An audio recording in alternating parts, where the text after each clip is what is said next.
So, just putting it right now, if you love this book and you don't want to hear any critiques about it, go ahead and click out of this video for me. This is not for you.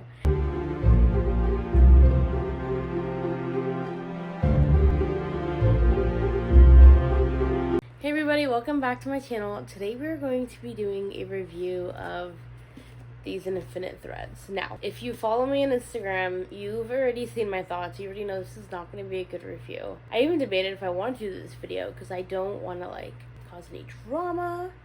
But we're going to do it. Let me start off with a general disclaimer. I know there's a bit of discourse on negative reviews. There's always that drama you see on TikTok every couple months. And it's the same topics recycled.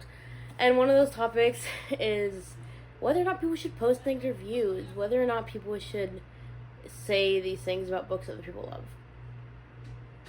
I'm a book reviewer. Books are a product created to be critiqued the same way movies get reviewed, books get reviewed. That's positive and negative. I've never understood why people hate negative reviews. Obviously, if it's a book you love and you see a negative review of it, it's a little discouraging sometimes. You wish everybody would love it as much as you did. But it's not personal. If I hate a book you love, it's nothing against you. Don't take it personally, right? I'm entitled to my opinion, you're entitled to yours. So just getting that out there, that I know some people were books are meant to be enjoyed, don't post negative reviews. I'm gonna give you my honest opinion. I'm always gonna be giving my honest opinion on the books I read, positive or negative. I will continue to post negative reviews. This is going to be a negative review. So just putting it right now, if you love this book and you don't want to hear any critiques about it, go ahead and click out of this video for me. This is not for you. Just a heads up, this is going to be a very, very spoiler-filled review. So if you haven't read the book yet and you don't want to be spoiled, go ahead and click out of this video. Go watch something else of mine. Let me start by saying I loved the first book. This Woven Kingdom was one of my top reads. Was it last year that it came out? One of my top reads of last year. I adored this Woven Kingdom. I ate that book up. The world, the characters, everything about that book I absolutely adored. It was a 5-star read. I even made posts on my Instagram talking about how this book didn't receive enough advertising and was advocating for the marketing of this book because it was so fantastic. I wanted everyone to read it. So I love this Woven Kingdom. Therefore, I was very, very much looking forward to These Infinite Threads. I liked the cover, I was excited, gonna be a good time. However, Zanta and I predicted something during our spoiler chat of this Woven Kingdom for our book club, Medical Book Club. We were if this happens in the next book, we're gonna be upset. And so spoilers start from here, right? At the end of this Woven Kingdom, we were talking about this book. I was listen, I loved Cameron in the first book. I loved everything about him. He was funny, he was dramatic, he was romantic. He was just a wonderful character. He had flaws, sure. Every character has flaws. I loved Cameron, and I wanted him and Alize to be endgame. But I know Tahara, and I know her writing. Not that she does this in every book she writes, but in Shatter Me, this is somewhat of a spoiler for Shatter Me, so I guess skip if you haven't read Shatter Me. There's an initial love interest, Adam, and then there's the endgame love interest, Warner. Which in Shatter Me, I didn't even like an Adam in the first book before the love interest switched. So I was perfect, this works out great for me, loved Warner. In this book, I loved Cameron, but I saw it possible that Tahara would do this switch. That this random guy she introduces at the end of this Woven Kingdom, which we know is Cyrus, would be the love interest we start gravitating towards and I just kind of predicted that she would start to trash Cameron's character and elevate Cyrus, so suddenly even if people were team Cameron, they're starting to gravitate over to Cyrus. I wasn't wrong. I wasn't afraid for nothing. So like I said, I finished this Woven Kingdom and I was if this happens, I'm gonna be pissed. And it kind of happened, so I'm pissed. I tell you, I hated every second of reading This Infinite Threads. My written review starts with the words, "What an absolute waste of my time." And that's what it felt like. And I'm so sorry and so disappointed that it came out this way because I wanted to love this book. But what the heck happened? What happened to the original plot of this book? What? I don't even know how to explain it. Let me start with characters. Let me start with characterization.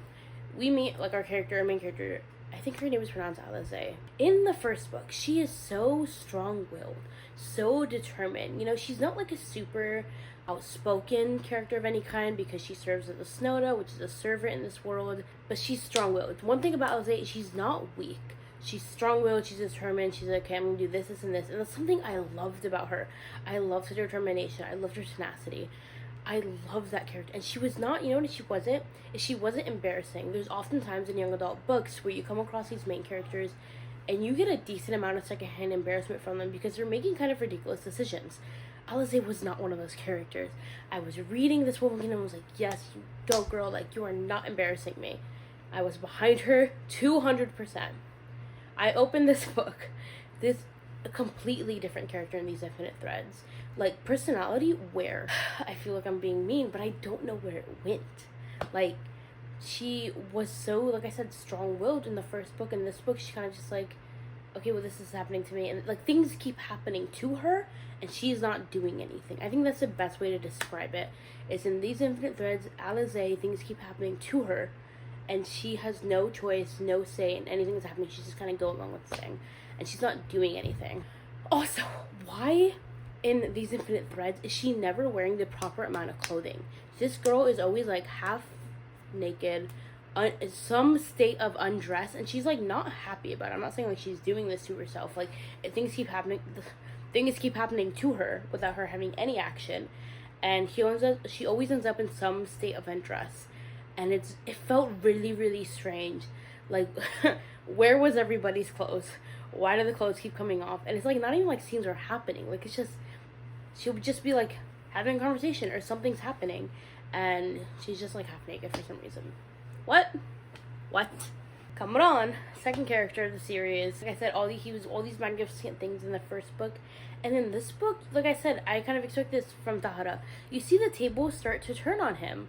Like, he starts thinking certain ways, you know, suddenly he wants to execute his, like, second in command, and, like, wanting to hunt down Alize, and maybe Alize's evil, and he's having all these thoughts and making all these decisions that start painting him in a negative light, and it just made me very uncomfortable. I'm gonna tell you why by bringing in our third character in this book, which is Cyrus. Now, disclaimer. I don't know what race Cyrus is meant to be. I initially read him as white, as in, his name is Cyrus, he has ginger hair. From everything else I kind of gathered, I assumed he was white, and considering the fact that he's mentioned that he's from a different kingdom, I was okay, like, that seems possible. Like, maybe this is, like, this original kingdom that Alize and Cumberland are from is just, like, the Persian-inspired one, and maybe this, like, kingdom is, like, the white people. That's what I assumed. I talked to some other people, and they're like, oh, but I heard maybe he's Persian. So, from what I gathered, I think my final stance on Cyrus's thing is that he seems racially ambiguous to me. Because also in the descriptions of his skin, one time it was like milky white, and another time he was golden bronze, and I was just like, I didn't know. So for me, I'm just saying Cyrus for me was racially ambiguous.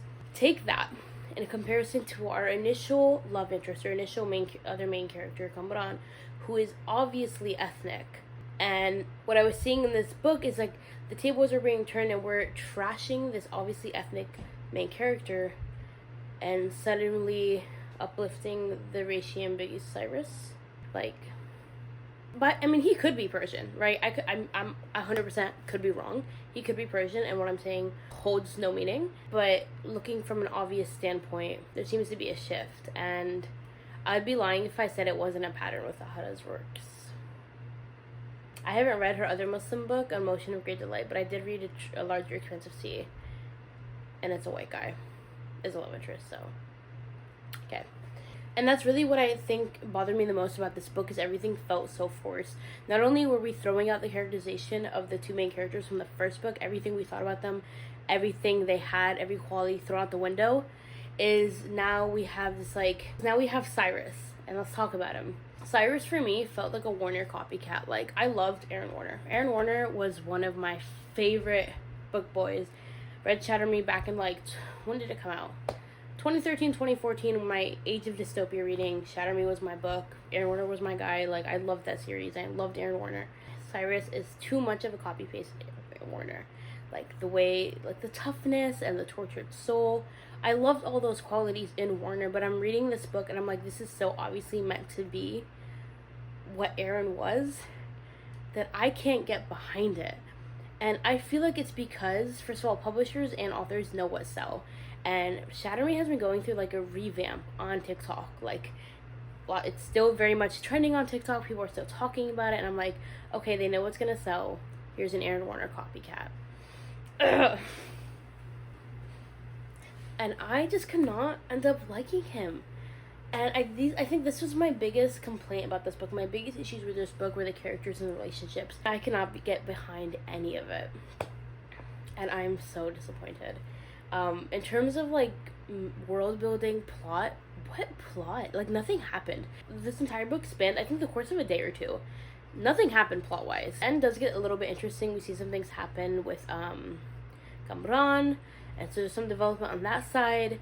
But, like, plot-wise, nothing happened. I feel like this was such a filler book. Tejada took the opportunity of a filler book to ruin these characters. And I think kind of reorient readers to the new love interest that she wants to pursue. And, I mean, it worked. There's plenty of people now who, like, hate Kamran and love Cyrus.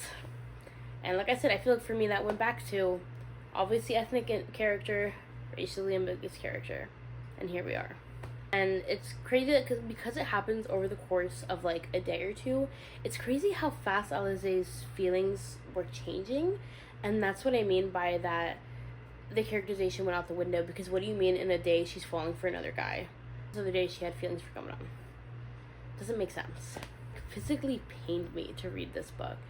I think part of that is because of how much I was anticipating it, with this Woven Kingdom being so highly ranked in the books I've read. That I was so looking forward to this, and it was just disappointment after disappointment after disappointment, and I'm so sad about it. What else could I possibly say about these Infinite Threads? Honestly, I'm gonna treat this Woven Kingdom like a standalone, pretend the ending didn't happen, because I loved that book, and I want to continue loving that book. If I read the rest of the series, I heard it's like now at like 3 or 4 books instead of just 3 books. Maybe I'll read it and see what happens. Maybe Tejada realizes that a lot of viewers aren't happy how this book went and decides to change some things up. We'll see. But if you're looking for a recommendation, you're looking for like Bestima, what do I do? My honest opinion is, if you want to read this Woven Kingdom and treat it like a standalone, go for it. If not, like, I would not bother with this book. And I hate saying that, but it's the truth. And yeah, that was my review of these Infinite Threads. Thanks for watching, and I'll see you next time. Hopefully with a much better book. Bye.